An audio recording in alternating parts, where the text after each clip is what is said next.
ठीक है, चलो ये वॉइड एग्रीमेंट से शुरू करेंगे, GIGL। अब यहाँ पर वॉइड एग्रीमेंट्स का मतलब क्या हुआ? वॉइड एग्रीमेंट्स मतलब क्या हुआ? जो जिन कॉन्ट्रैक्ट्स का इफेक्ट नहीं होता, जो कॉन्ट्रैक्ट्स कैंसल्ड होते हैं, ठीक है, having no effect at all. अगर कोई इफेक्ट है ही नहीं, ठीक है, तो इन कॉन्ट्रैक्ट्स का कोई वजूद नहीं।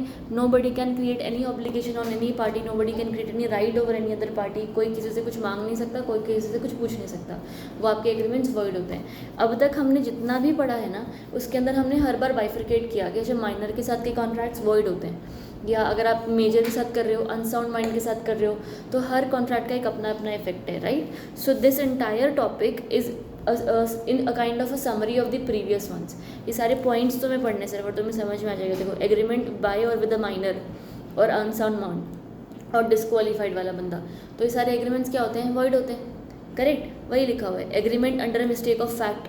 मिस्टेक ऑफ फैक्ट का मतलब क्या होता है?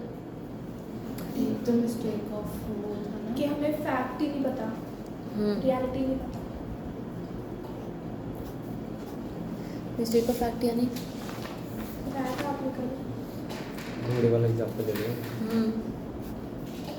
हाँ, कि हमें सच्चाई पता होते भी हम जान कैसे कर रहे हैं, contract कर रहे हैं। वो मिस्टेक नहीं हुआ, वो मिसरिप्रेजेंटेशन हुआ। मिस्टेक वो फैक्ट की वो घोड़ा जिंदा है, उसने डील कर ली, बट पता नहीं था कि घोड़ा मरा हुआ है। आपको कॉन्ट्रैक्ट के एसेंशियल एलिमेंट के बारे में नहीं पता, तो वो मिस्टेक ऑफ फैक्ट। लॉ का नहीं पता, mistake of law. Mistake of fact अगर होगा तो कॉन्ट्रैक्ट आपका वॉइड हो सकता है। अगर मिस्टेक ऑफ लॉ होगा तो वाइड नहीं होगा, तो क्या होगा फिर? वैलिड। शाबाश। अगला, कॉन्ट्रैक्ट ऑब्जेक्ट और कंसिडरेशन इज अनलॉफुल, तब भी अपना अपना कॉन्ट्रैक्ट वॉइड हो गया। डी में पार्ट में, if any part of a single consideration for one or more objects or any one or more part or any one or more several considerations for a single object is unlawful, the agreement is void. मतलब if any part of a single consideration for one or more objects, आपके 4 काम करने मैंने बोला, जिसके अंदर एक था कि I have to prepare some goods, कुछ ट्रेडिंग करनी है। एक में था कि आपको किसी को buying a gun to kill someone, ठीक है। तो ये अलग अलग ऑब्जेक्ट्स हैं। इन ऑब्जेक्ट्स के लिए मैंने आपको इकट्ठे 5 लाख रुपए दिए हैं। तो single consideration for several objects, ये अगर ऐसा हो रहा है, एक ही पैसा दिया फॉर सेवरल ऑब्जेक्ट्स, तो ये एंटायर कॉन्ट्रैक्ट वॉइड होगा, एंटायरली वॉइड होगा। क्यों? क्योंकि अगर आपने अलग अलग पैसा दिया होता अलग अलग चीज़ का, तो वो अलग अलग होता। Getting the point? अगर देख, यहाँ पर लिखा है ना कि if any part of a single consideration for one or more objects or any one or more part or any of several consideration for a single object is unlawful, the agreement is void. मतलब एक भी चीज़ अगर unlawful होती है तो पूरा का पूरा कॉन्ट्रैक्ट वॉइड होगा। इन्होंने स्पेसिफिकली कैसे बोला कि देख, मान लो कि या तो 3 ऑब्जेक्ट्स हैं जिसमें से एक आपका कंसिडरेशन आपने दिया, या तो एक ऑब्जेक्ट है, ठीक है, और आपने 3 कंसिडरेशंस दिए। एक मान ले मैंने किसी को पैसे दे दिए, एक मैंने किसी को ड्रग्स बेच दिए, और ऐसे ही मैंने किसी को कोई सर्विस दे दी, ठीक है। ये कंसिडरेशन हो गई, ये ऑब्जेक्ट था। तो उन्होंने यही बोला कि या तो कंसिडरेशन में से कोई एक चीज़ गलत है, या तो ऑब्जेक्ट में से कोई एक चीज़ गलत है। अगर कोई एक पार्ट भी गलत है पर सामने against it only one thing exists, तो आपका एंटायर कॉन्ट्रैक्ट वॉइड माना जाता है। आया समझ कि नहीं? ठीक है। अगला इन्होंने क्या बोला कि you have an agreement made without consideration subject to 3 exceptions. Made without consideration में क्या होता है? जिसमें कोई कंसिडरेशन नहीं है। तो बिना पैसों के अगर आप कॉन्ट्रैक्ट कर रहे हो, कंसिडरेशन एग्जिस्ट नहीं करता, तो वो एग्रीमेंट प्लस कंसिडरेशन ही तो कॉन्ट्रैक्ट बनता था ना। तो सॉरी, प्रॉमिस प्लस कंसिडरेशन आपका एग्रीमेंट बनता है। So if there is no consideration, it will not be an agreement, it will not be a contract. But there were certain exceptions. हाँ, क्या थे एक्सेप्शंस? थे स्पेसिफिकली 3-4। तो डोनेशन थी शायद। फिर मैसेज आ गया रजिस्ट्रेशन इनकम्प्लीट है। एक सेकेंड, हम थोड़ी देर में अटेंड करते हैं इस चीज़ को। डोनेशन था और माइनर के साथ याद करो। हाँ जी, माइनर का एक लैंड और आपने सब प्राइस है। जा ये बताते हाँ, contracts where consideration is not required. Marriage contracts हाँ मैरिज कॉन्ट्रैक्ट था। अरे यार नहीं था उसमें मैरिज, कहाँ पर था मैरिज? डोनेशन डोनेशन में भी नहीं था, consideration. Donation, then you had time barred debt, आपको याद है एक लिमिटेशन एक्ट था, टाइम बार्ड डेट है, पैसे लौटाने का टाइम ख़त्म हो जाता है, ये time giving you the money, उसके बदले आपको मुझे कुछ करने की ज़रूरत नहीं है। एनी एक्ट जिसके लिए ऑलरेडी पैसे मिल चुके हैं, या कोई ऐसा एक्ट, फॉर एग्जांपल मैं आपको रोज़ क्लास आने के लिए पैसे मांगूँ, हाउएवर आपने एक बार मुझे पैसे दे चुके हैं, any act which am already obligated to do. उसके अलावा वॉलेंटरी, आग बुझाने का स्पेशली उसने मुझे बाद में पैसे दिए। तो ये कुछ एक्सेप्शन से, एक्सेप्शन ऑफ कंसिडरेशन, याद करो ये वाली जो चीज़ें होती है एक्सेप्शन टू कंसिडरेशन में आती थी। उसके अंदर बोलते हैं कि इनके लिए आपको कंसिडरेशन नहीं चाहिए, वापस अगेंस्ट में कुछ करवाने की ज़रूरत नहीं है। हाउएवर अगर बिना कंसिडरेशन के आप कोई कॉन्ट्रैक्ट करते हो तो वो वॉइड माना जाता है। कंसिडरेशन में भी हमने एक पॉइंट पढ़ा था कि आपको कंसिडरेशन एक था ना, it has to be of some value, it need not be adequate. याद है कि कुछ वैल्यू होना चाहिए उसका, ज़रूरी नहीं है कि लेकिन एडिक्वेट वैल्यू हो। 1 रुपया दिया सिर्फ पूरी की पूरी गाड़ी के लिए, मैंने आपको एग्जांपल बताया था, मिल्खा सिंह ने अपनी मूवी के लिए सिर्फ 1 रुपये लिए थे। ये क्या था, उस 1 रुपये की उसके लिए कोई वैल्यू है, पर वो वैल्यू भले एडिक्वेट हो या ना हो उससे फ़र्क नहीं पड़ता, कंसिडरेशन इंपॉर्टेंट है। ठीक है, नेक्स्ट तुम्हारे पास कितना है, in restraint of marriage, in restraint of trade, in restraint of एक लीगल। एग्जांपल में कुछ ऐसा भी कह रहे थे, घर हो या जैसे मेरा आपने बोला ना 5,000 दे दे तो ऐसी वैल्यू नहीं होगा, कुछ बोल रहे थे ना एक एग्जांपल में, मुझे याद नहीं है कौन सा, कहाँ कुछ किधर बताया था कुछ। एग्जाम्पल से बताइए आपने। ऐसे तो नहीं। अच्छा वो वैसे थी कि मतलब कोई अपने नॉन में या रिलेटिव्स में उसको आप इतने 50 लाख का घर इतने में दे रहे हैं, तो नहीं होगा ऐसा। पता नहीं।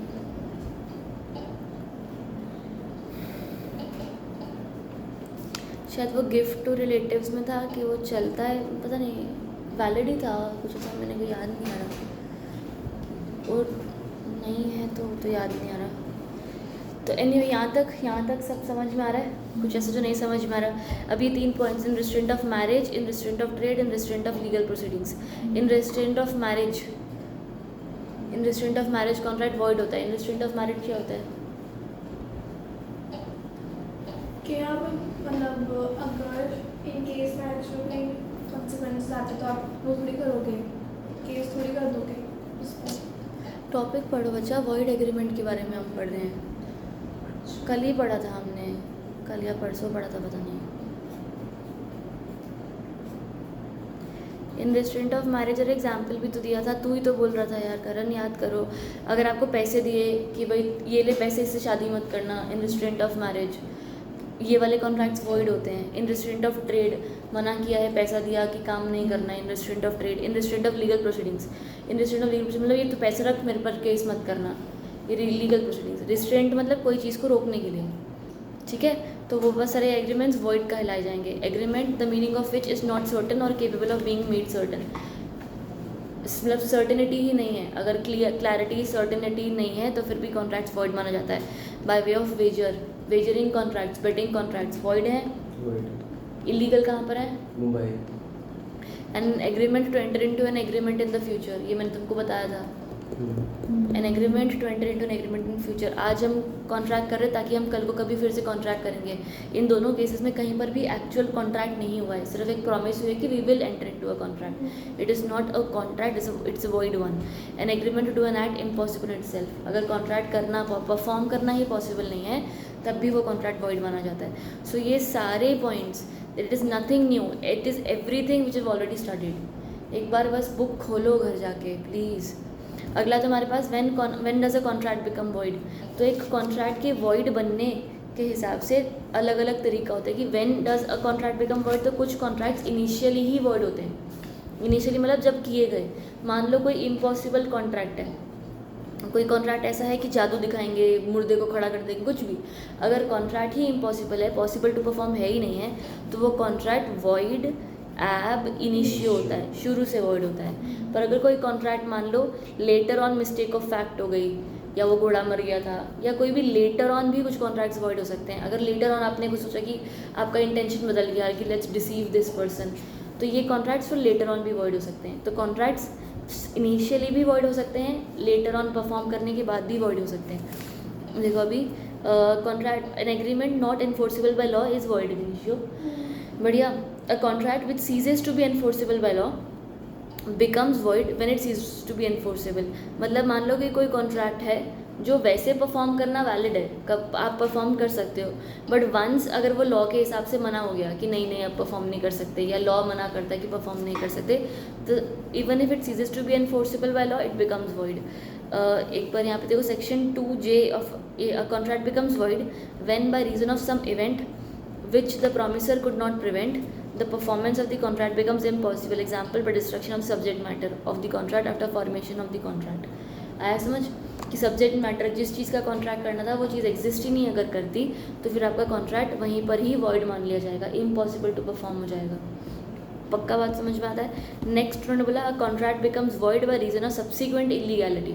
कोई चीज़ आज कॉन्ट्रैक्ट करनी वैलिड है, मैं आपके साथ ये चीज़ का ट्रांजैक्शन कर सकती हूँ, पर लेटर ऑन वो कॉन्ट्रैक्ट वॉइड हो गया। इसका एक एग्जांपल था कि यूजुअली पता है तुमको कुछ मेडिसिन होती हैं या कुछ ये ना पहले, अभी तो पता नहीं कितना रिस्ट्रेंट है कि नहीं है, बट वो जो एसिड होता है ना वॉशरूम साफ़ करने और ये सब वाला एसिड, तो ये वाला वैसे ना बिकने का अब रिस्ट्रेंट हो गया कि आप नहीं बेच सकते इसको कोई भी लोकल शॉप्स पर, ऐसे सब अलाउड नहीं होता, पहले अलाउड था। तो मान लो मैंने आपके साथ कोई कॉन्ट्रैक्ट किया है to buy certain amount of acid, बढ़िया, तो ये कॉन्ट्रैक्ट वैसे कॉन्ट्रैक्ट वैलिड है, पर क्योंकि कोई लॉ पास हो गया और वो ये खुले में बेचना मना हो गया तो उसके बाद ये कॉन्ट्रैक्ट इलीगल बना, राइट। तो इसका वही मतलब है कि becomes void by reason of subsequent illegality, बाद में इलीगल बनना। ये हुक्का बार का एग्जाम्पल था सबसे बड़ा कि हुक्का बार्स अब जहाँ पर भी होंगे वहाँ पर वैलिड नहीं है, छुपा के रखते हैं यहाँ वैसे, it is something which is illegal.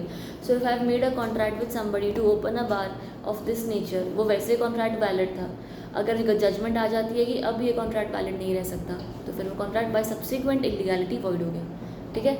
तो कॉन्ट्रैक्ट्स वॉइड एब इनिशियो भी होते हैं और बाद में भी वॉइड हो सकते हैं। तो ना इसके डैमेजेस पे होंगे ना ये कॉन्ट्रैक्ट, क्यों कॉन्ट्रैक्ट वॉइड हो गया ना, हाँ कॉन्ट्रैक्ट वॉइड हो गया। तो example war broke out between India and Pakistan, तो ये कॉन्ट्रैक्ट भी वॉइड हुआ क्योंकि अब एनिमी वाला बंदा हो गया। अ कंटेंजेंट कॉन्ट्रैक्ट टू डू और नॉट टू डू समथिंग, तो मैं कंटेंजेंट आते नहीं है अभी, छोड़ दो। When a contract is voidable at the option of the aggrieved party, the contract becomes when the option of by him exercised। मतलब क्या हुआ कि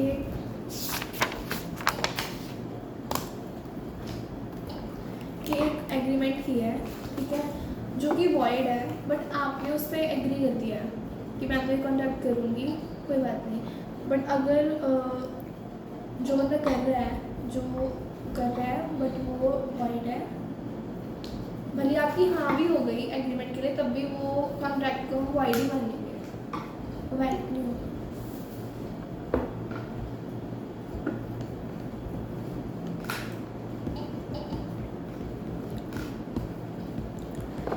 बताओ 4 बार, मैं 5-6 बार समझा चुकी हूँ ये लाइन, कहाँ होता है ध्यान। Where a contract is voidable at the option of the aggrieved party।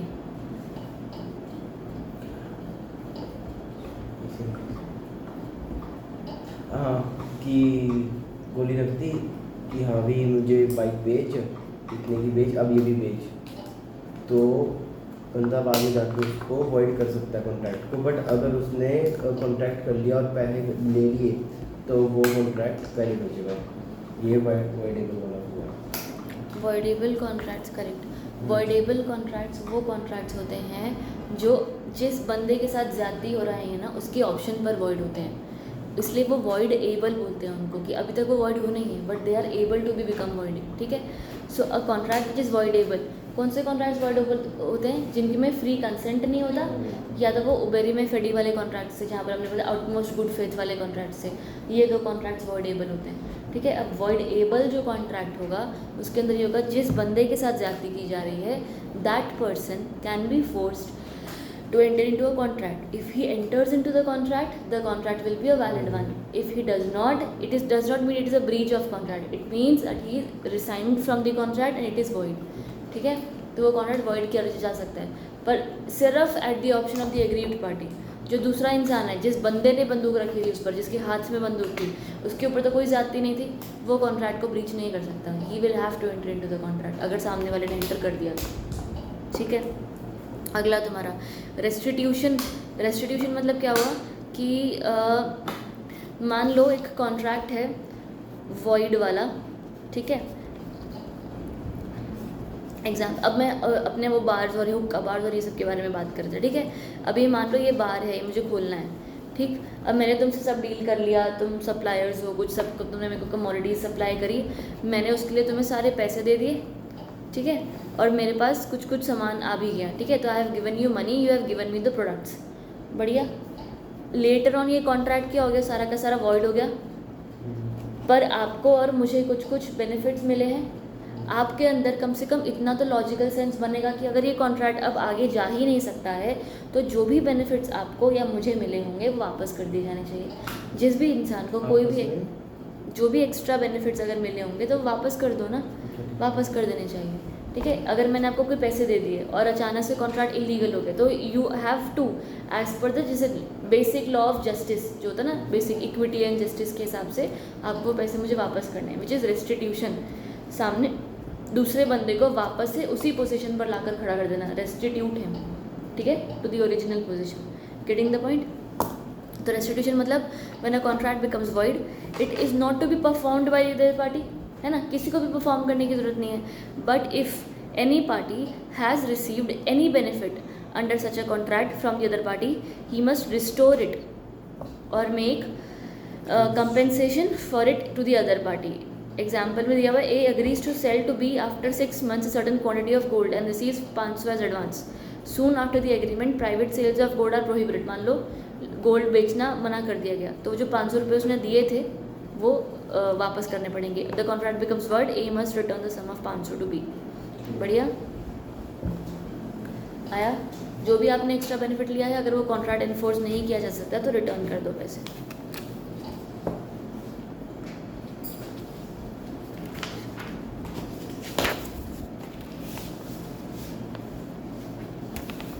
एक हमने माइनर के जब कॉन्ट्रैक्ट्स पढ़ रहे थे ना, तो माइनर के कॉन्ट्रैक्ट्स के अंदर हमने स्पेसिफिकली एक चीज़ पढ़ी थी, याद है कि contract with a minor void होता है, राइट। तो माइनर आप माइनर को लाइबल नहीं बोल सकते हो कि तू पैसा लौटा, ये भी याद है, ना ही उससे हम पैसा लौटवा सकते हैं, उसको सिर्फ अब उसका एस्टेट लाइबल होगा फॉर द नेसेसिटीज़, ये भी याद है। तो मान लो एक माइनर ने कोई सामान खरीदा जिसके लिए आपको पैसे नहीं दिए, ठीक है, लेकिन as per the rules of justice and equity he can be told to at least give back the property. ये याद है? इक्विटी का पेज के अंदर लास्ट में एक डब्बा था जिसमें लिखा हुआ था ये चीज़, माइनर वाले कॉन्ट्रैक्ट्स में अगर आप पढ़ोगे तो ये आपको वापस करना पड़ेगा। तो ये केस में ये वही वाला केस दोबारा यहाँ पर रेफर्ड है, वो same case but there is no resolution where the parties are wholly competent. अगर मान लो आपने जैसे देख for example you are a minor and you told me to give some amount या लोन या कुछ भी, तो मैं आपसे वैसे पैसे रिकवर नहीं कर सकती हूँ, आपसे लोन की अमाउंट रिकवर नहीं कर सकती हूँ। पर मान लिया अगर तूने मुझसे कोई सामान खरीदा जिसके तूने मुझे पैसे नहीं दिए, ठीक है, तो मैं अपना सामान वापस ले सकती हूँ। ये बेसिक लॉ ऑफ इक्विटी है। तुम लाइबल नहीं थे ना, मैं तुमसे पैसे नहीं ले सकती हूँ पर अपना सामान तो वापस ले सकती हूँ ना, ये वो होता है बेसिक लॉ ऑफ इक्विटी के हिसाब से। नहीं जा सकता। उधार का केस भी तब वापस नहीं जा सकता क्योंकि वो पैसे मान लें अगर तुमने उसे कहीं यूज़ कर लिए हैं तो वापस नहीं लिए जा सकते। उसके एस्टेट, उसकी प्रॉपर्टी या उसको परेशान करके हम उससे पैसे वापस नहीं ले सकते क्योंकि वो एक माइनर है बस। ठीक,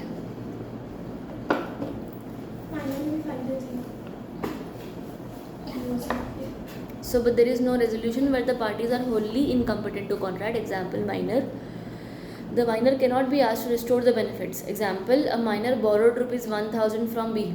He cannot be asked to pay back 1000 to B because the contract is void. मोहरी बीबी केस था, ये था उसके अंदर। आया? बात समझ आई? कुछ ऐसा जो नहीं आ रहा? अब आगे देखो, certain relations resembling those of contracts.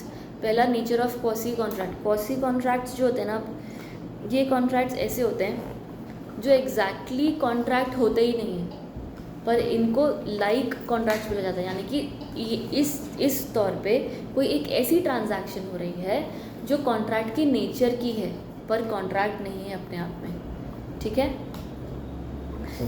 Example के तौर पर तुम्हें यहाँ पर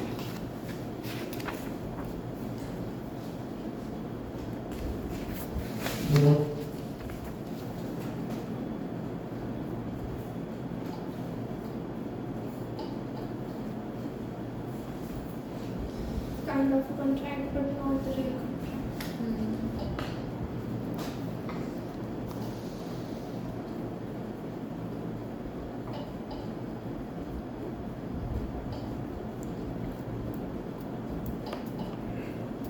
ये वही वाला था ना शायद, पेटीएम वाला क्वांटम मेरिट। चलो ठीक है, एग्जाम्पल आजकल अपने वो जीपे करते हैं ना, जी। अब वो जीपे में मान ले मेरे को किसी को 1000 रुपये देने हैं, पर मैंने गलती से 10,000 दे दिए, तो ये क्या हो गया, यहाँ पर मैंने किसी इंसान को कोई चीज़ के पैसे दे दिए, राइट। ये जो 10,000 है, इसमें से मेरे को देना सिर्फ उसको 1,000 था, जो एक्स्ट्रा 9 है, ठीक है, मैं उससे वो वापस मांग सकती हूँ, मांग सकती हूँ ना, मेरे पैसे हैं, पर क्या उसको मुझे देने पड़ेंगे, उसके पास तो कोई उसने मांगी थोड़ी ना थे वो 10,000 मुझसे, मैंने तो दे दिए ना। अगर वो मुकर गया तो मैं क्या कर लूँगी। तो ये मिस्टेक ऑफ पैक्ट हुआ। ये कोई मिस्टेक नहीं हुई, ये तो हमने आपने गलती की है, नुकसान है भुगतो, ये वो बात हो गई। आपने किसी को, अभी तो हम किसी को जानते हो, तुम उससे वापस मांग सकते हो, तो किसी को जानते ही नहीं, तूने किसी रैंडम दुकान वाले को ऑनलाइन या कहीं पर भी पे कर दिया, वो क्यों वापस करेगा, राइट। वहाँ पर क्वासी कॉन्ट्रैक्ट्स आते हैं हाथ में, कि क्वासी कॉन्ट्रैक्ट ऐसे कॉन्ट्रैक्ट्स होते हैं कि आपके पास ये 9,000 को वापस देने के लिए कोई कंसिडरेशन थोड़ी मिल रहा है सामने से। 1,000 के लिए तूने कुछ किया होगा, पर 9,000 वो जो तुम्हें वापस कर रहा है उसके लिए तुम उसके लिए कुछ कर थोड़ी रहे हो। Is there a consideration against those 9,000 rupees which you returning it to you, even if it is returning. पर इन केसेस में ऐसे करते हैं ना कि वो कहेंगे 2,000 हम रखेंगे तभी देंगे वापस, कई लोग करते हैं ना ऐसे। पता नहीं यार, तो गलत है ये। तो सारे के सब वापस बीच में से होंगे, थोड़े से पैसे अपने पास रख के बाकी बचा भेज दो। हाँ 9 के 9,000 रुपये वापस होंगे। वो ये कॉन्ट्रैक्ट है, अभी लीगली लोगों क्या करते हैं वो तो चलो अलग हो गया सिस्टम। नहीं, कॉन्ट्रैक्ट तो है बट लीगली इन्फोर्सिबिलिटी है इसके अंदर भी, तो हम केस कर प्रूफ सकते कैसे, हैं। हाँ ये बात आपने बर्थडे से पहले बतानी थी मेरे को। कर दिया तूने किसी को पे। नहीं मैं करवा लेती किसी से खुद को। तो ये क्वासी कॉन्ट्रैक्ट्स होते हैं जहाँ पर आपने किसी को अगर एक्स्ट्रा पैसे दे दिए हैं तो वो ये बंदा ये पैसे वापस ले सकता है by virtue of again equity only. आपकी ये मॉरल ड्यूटी, मॉरल ये लॉ में कहीं नहीं लिखा, आपकी ये मॉरल ड्यूटी बनती है कि अगर जो चीज़ आपकी नहीं है वो आप अपने पास ना रखें। ठीक है, ठीक है, दोज आर क्वासी कॉन्ट्रैक्ट्स। कोई कॉन्ट्रैक्ट नहीं हुआ, कोई कंसिडरेशन नहीं है, कोई एग्रीमेंट, प्रॉमिस, कोई ऑफर, एक्सेप्टेंस, कुछ भी नहीं हुआ ना, yet they are entering into a contract, correct. तो इसीलिए ही ये कॉन्ट्रैक्ट को क्वासी कहते हैं कि कॉन्ट्रैक्ट के ट्रू सेंस के एसेंशियल एलिमेंट्स इसके अंदर मौजूद नहीं है, फिर भी हम एनफोर्स करा सकते हैं सामने वाले बंदे को कि 9,000 वापस कर by virtue of a quasi contract. Getting the point? ठीक है। पक्की बात, एक बार रीड करो तो मे बी बेटर समझ में आएगा। Valid contract must contain certain essential elements such as offer acceptance, capacity to contract, consideration and free consent. But sometimes the law implies a promise imposing obligation on one party and conferring rights in the favor of the other. एक बंदे को duty बोला, दूसरे बंदे का हक बोला कि ये करना पड़ेगा, even when there is no offer, no acceptance, no consensus, and in fact there is neither agreement nor promise. Such contracts are not contracts in the strict sense, but the court recognizes them as a relations resembling those of contracts and such enforces them as if they were contracts. Hence the term quasi, quasi यानी कि resembling या तो like the contract, ठीक है। तो इसके अंदर contract के कोई एसेंशियल एलिमेंट्स नहीं प्रेजेंट हैं, येट हम इनको इन्फोर्स करवा सकते हैं कि ये एक क्वासी कॉन्ट्रैक्ट माना जाता है, ठीक है। अगला, a quasi contract rests on the equitable principle that a person shall not be allowed to enrich himself unjustly at the expense of the other. Right ये बस नॉर्मल बेसिस ऑफ इक्विटी के principles पर है कि किसी भी इंसान का ज़बरदस्ती का फ़ायदा नहीं होना चाहिए सिर्फ इसलिए क्योंकि सामने वाले के बंदे के साथ कुछ गलत नुकसान हुआ है, unjustly at the expense of the other, ठीक है। और it is in truth it is not a contract at all, it is an obligation which the law creates in the absence of an agreement when any person is in possession of any other person's money or its equivalent under such circumstances that in the equity and good conscience he ought not to retain it, अपने पास मत रखो, and which in justice and fairness belongs to the another, it is a duty and not an agreement or intention which he defines it, a very simple illustration कि भाई पैसा paid mistakenly वापस दे देना चाहिए। ठीक है, बात समझ आ गई, पक्की बात है, कुछ डाउट अभी? ठीक है। क्वासी कॉन्ट्रैक्ट्स और implied contracts under the Indian Contract act, quasi और इम्प्लाइड ये कॉन्ट्रैक्ट को ज़बरदस्ती हमने बोल रखा है कि ये इम्प्लाइड है, डीम्ड है कि ये कॉन्ट्रैक्ट होगा, ठीक है। तो हम उसकी बात करें, क्वासी मीन्स इम्प्लाइड ओनली, दोनों का मतलब सेम है। अब इन्होंने following types of quasi contracts have been dealt with in the Indian Contract Act, कौन सा? Necessary supplied to person incapable of contracting और to anyone whom he is legally illegally bound to support. याद करो ये कहाँ पढ़ा है, तो याद नहीं होगा, फर्स्ट पॉइंट पढ़ो बच्चे। Necessity supplied to person incapable of contracting or to anyone who is illegally bound to support. Unsound mind. Unsound mind minors में पढ़ा था ना, उसका एस्टेट लाइबल होता है उसको नेसेसरीज के लिए, याद आ रहा है कि सिर्फ नेसेसरीज के लिए ही लाइबल होता है, ये भी पढ़ा था। कि वो कुछ पे वगैरह नहीं कर सकेगा बट हाँ उसको प्रॉफिट मिलेगा। प्रॉफिट मिलेगा उसका जो वो अलग चीज़ है, वो पार्टनरशिप में। कौन सा बंदा आएगा वो करेगा, माइंड के साथ कौन सा स्टेट बंदा देगी वो क्या? पैसे तो वही देगा, क्या माइंड तो पैसे कर नहीं सकता, कॉन्ट्रैक्ट कर नहीं सकता, हाँ। कौन सा स्टेट उसको बोलेगी ये स्टेट का है, मतलब स्टेट उसकी प्रॉपर्टी होती हाँ है, स्टेट उसकी प्रॉपर्टी है, बट जो कोर्ट उसको बंदा देगी। अपॉइंट करते हैं। देख स्टेट को मैनेज करने के लिए एक बंदा होगा, गार्डियन, ठीक है, ये गार्डियन। अब गार्डियन कैन बी हिज और हर पेरेंट्स और any person appointed by the court. अब Legal hire basically उसके अलावा। हाँ, तो वो जो भी माइनर को हम जो भी बेनिफिट्स प्रोवाइड कर रहे हैं, उस बेनिफिट्स में जो भी नेसेसिटीज़ होंगी ना सिर्फ उसके लिए उसका एस्टेट लाइबल है, यानी कि its estate will have to be liable to pay to the minor in case of necessities, ठीक है। उसका प्रॉपर्टी से उसका पैसा निकलवाया जा सकता है। तो ये क्वासी कॉन्ट्रैक्ट हुआ ना, माइनर के साथ तो कोई कॉन्ट्रैक्ट होता नहीं है, फिर भी उसके एस्टेट से पैसा निकलवा रहे हो, ये क्या हुआ? ये कॉन्ट्रैक्ट के जैसा हुआ, क्वासी कॉन्ट्रैक्ट माना जाता है। पॉइंट समझ में आया? अगला, suit for money had received, ये वही पैसा आ गया ज़बरदस्ती का। क्वांटम मेरिट आगे पढ़ेंगे। Obligation of a finder of goods, finder of goods क्या हुआ? Finder of goods obligation of finder of goods. आपको किसी का मोबाइल फ़ोन मिल गया रास्ते में मान लो, तो you will keep it, you will try to contact a person, you will try to unlock it, see कि भाई किसका फ़ोन है, लौटा दो, राइट। आप फाइंडर ऑफ गुड्स को आपकी एक ड्यूटी बनती है कि आप उस बंदे को ढूंढें, आप उस बंदे को ढूंढ के उसका सामान लौटाएं, ठीक है। आप अगर ढूंढने के बाद भी वो बंदा नहीं मिलता है तो आप सामान रख सकते हो, नहीं तो नहीं रख सकते। वैसे तो रखना नहीं होता है बट हाँ होता है इसके अंदर कुछ पॉइंट्स आगे। Next you have obligation of a person enjoying benefit of a non gratuitous act. Gratuitous मतलब Gratitude from the ग्रेटिट्यूड क्या कहते थे? पढ़ा था ना ये भी।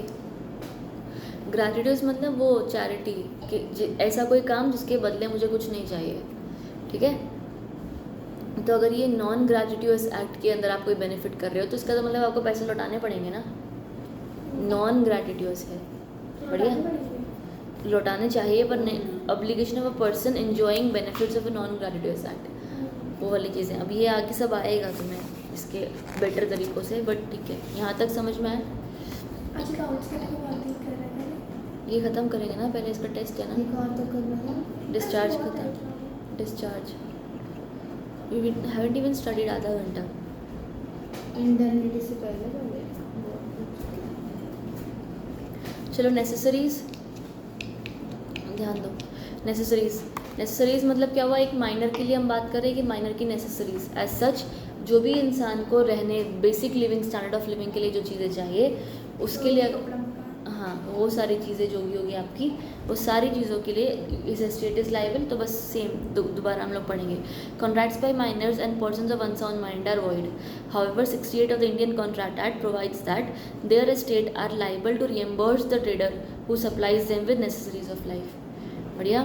There estates are liable to reimburse, वो भी रिएम्बर्स यानी कि पे करो उस इंसान को जिसने आपको नेसेसरीज प्रोवाइड करी।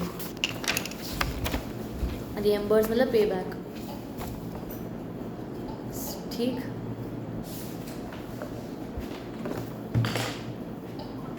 अब वो जो आपकी ये क्या बोलते हैं, कंसिडरेशन नहीं, सॉरी, ये तुम्हारा क्या था, क्वासी कॉन्ट्रैक्ट्स के टाइप्स थे ना कुछ, वो अब यहाँ पर एक्सप्लेन हो रहे हैं। Suit for money had and received, ये सारे वही पॉइंट्स हैं ना। सी योर फर्स्ट पॉइंट, ठीक है। तब ये देख लो, the right to file a suit for the recovery of money may arise, यानी कि for example you have given, somebody has given you money without free consent। पैसा आपने किसी से लिया, ज़बरदस्ती का निकलवा लिया, कुछ भी, तो अब वो बंदा आप पर केस कर सकता है to recover the money back, right. तो हम वहाँ पर ऐसी बातें कर रहे हैं। किसी यहाँ पर एक बार पढ़ो first point, where the plaintiff paid money to the defendant. Plaintiff कौन? प्लेंटिफ जो जिसने काम किया, जो कंप्लेन करता है, जो कंप्लेन किया है, कट, राइट। तो आपका प्लेंटिव जिसने कंप्लेन किया है, डिफेंडेंट जिस पर केस हो रहा है, ठीक है। तो यहाँ पर देखो पढ़ोगे तो ध्यान से समझ में आएगा, where the plaintiff paid money to the defendant, ठीक है, अंडर अ मिस्टेक, या तो in pursuance of a contract the consideration of which has failed, किसी कॉन्ट्रैक्ट के अंडर किया जिसके उसके सामने कुछ उसको मिला नहीं, या तो अंडर कोवर्जन या ऑपरेशन या एक्सटॉर्शन, तो ये तो पैसा उसको वापस करने को अलाउड है ना। तो ठीक है, a debtor may recover from a creditor the amount over of an overpayment made to him by mistake. The mistake may be mistake of fact or law, it can be anything. आपने अगर किसी को भी extra पैसे दिए हैं, the person who has paid the extra money is liable to get it back. Getting the point.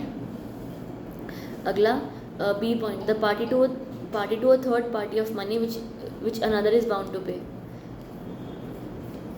मतलब क्या हुआ? Money obtained by defendant from third parties। A और बी है, बी ने ए को पैसे नहीं दिए जो उसने लिए थे, बट सी ने दे दिए बी के बिहाफ। हाँ, फिर ये तो केस हुआ। बाकी का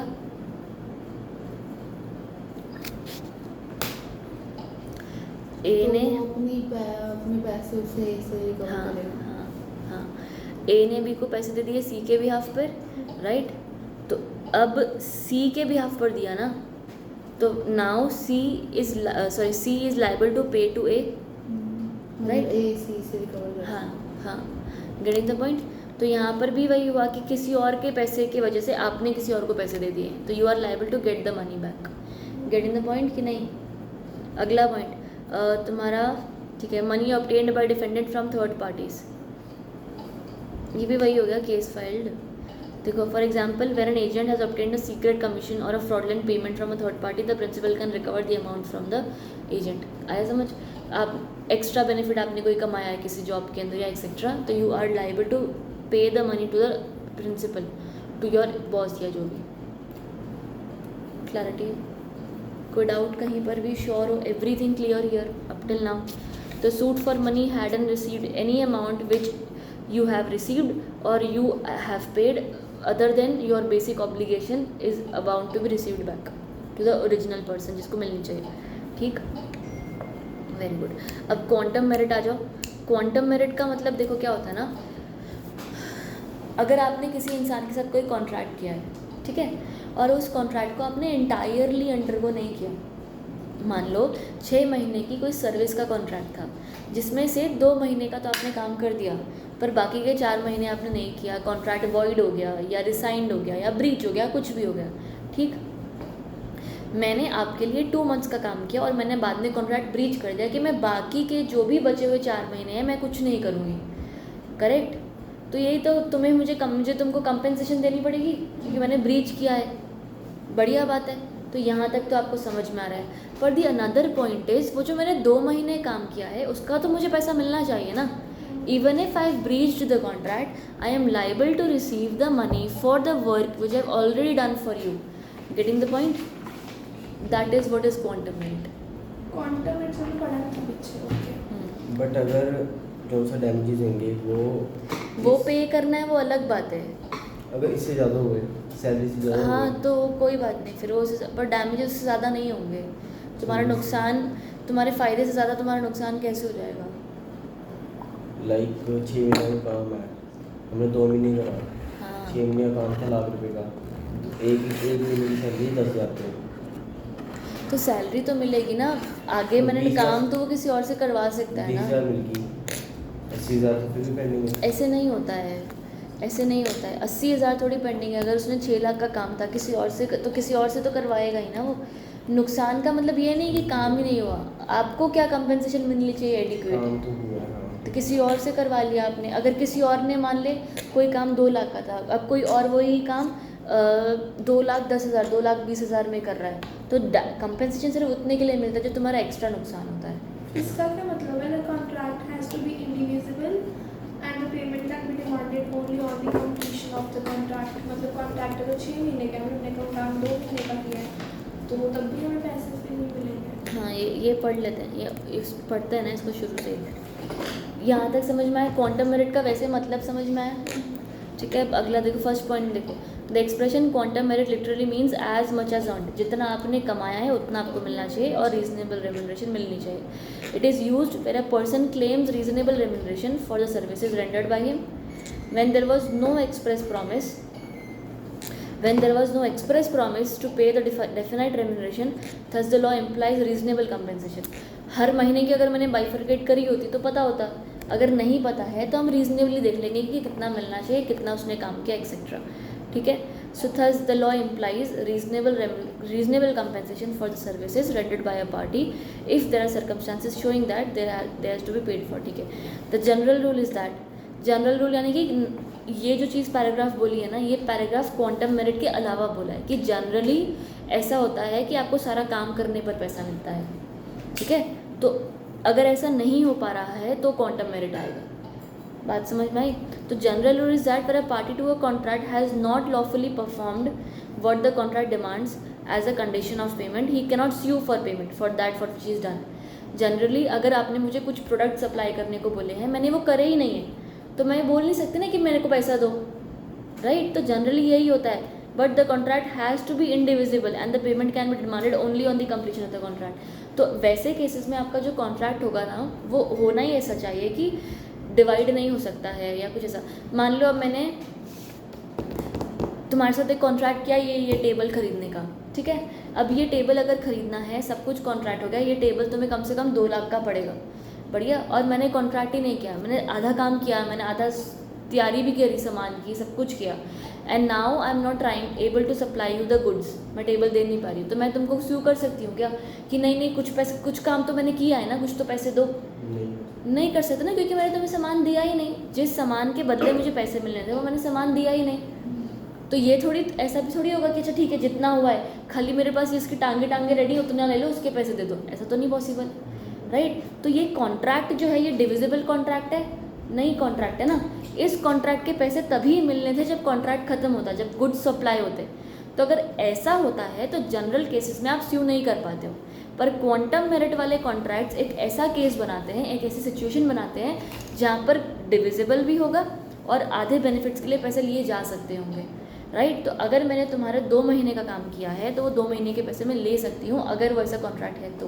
क्या अगर ऐसा कॉन्ट्रैक्ट है, ये इसके 4 पैर बने, 4 भी ले लेंगे. 4 ये बने हाँ. पैर से तो 4 भी ले लेंगे, तो ये कॉन्ट्रैक्ट वैलिड होगा. पूरा टेबल बनाने का कॉन्ट्रैक्ट था, हाँ उसमें 4 पैर बन गए, हाँ ऊपर का ये नहीं बना.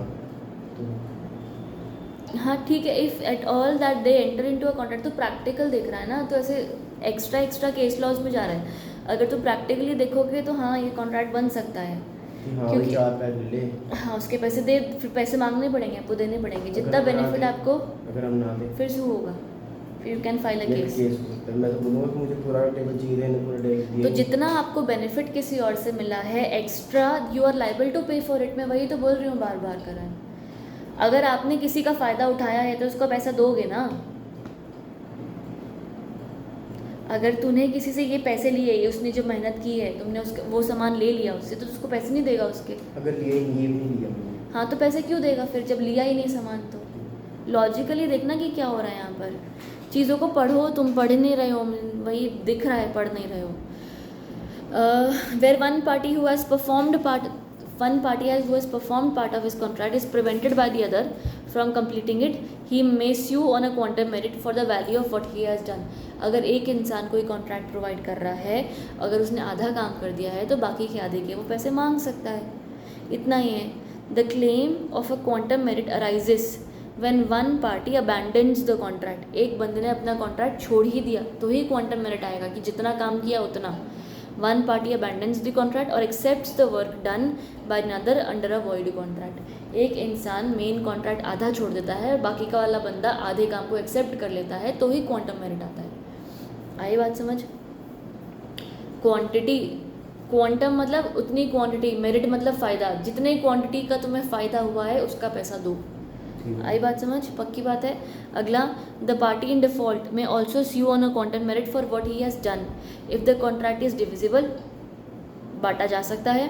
The other party has had the benefit, सामने वाले को उस चीज़ का फ़ायदा भी हो गया है, it which has been performed, but if the contract is not divisible the party at fault can not claim value, यानी कि वो क्वांटम मेरिट में सू नहीं कर पाएगा, डिविजिबल है ही नहीं तो फिर। आई बात समझ? Obligation of finder of lost goods, lost goods का फाइंडर वही बंदा ढूंढो, लौटाओ। अगर जब तक गुड्स तुम्हारे पास पड़े हैं तब तक उनको ऐसा ध्यान रखो जैसे वो तुम्हारे ही होते हैं, ठीक है। तो liability of a finder of goods belonging to someone else is that of a bailee. Bailee मतलब बेलर। बेली में तुमको मैंने एग्जाम्पल समझा था स्टार्टिंग में फर्स्ट लेक्चर के इस चैप्टर के। बेलर बेली में एज सच इफ अगर आपने अपनी स्कूटी किसी को रिपेयर पर दी है तो you will be called a bailor, the person who has taken the goods will be called a bailee, ठीक है। तो एक सेकंड